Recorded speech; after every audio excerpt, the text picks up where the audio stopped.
গেছ বছর একটাও রয়েছে না। এই কৃষিকাজে দিয়ে আমার পড়তে হয় না। যখনে যে শান্তি, এই শান্তি আঙ্গ খালি অশান্তি।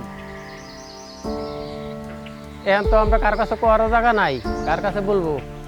সরকার যদি এটার পদক্ষেপ না দেয় তাহলে গৃহস্থ এটা কিছু করার মতো। যে ব্যক্তি নির্বাচিত হবে, যে জনপ্রতিনিধি হবে, তাকে প্রথম সৎ হইতে হবে।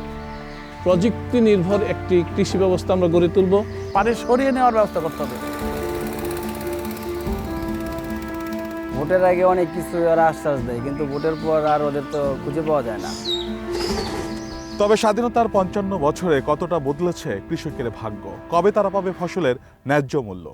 ভোটের জন্য কৃষি, কৃষির জন্য ভোট।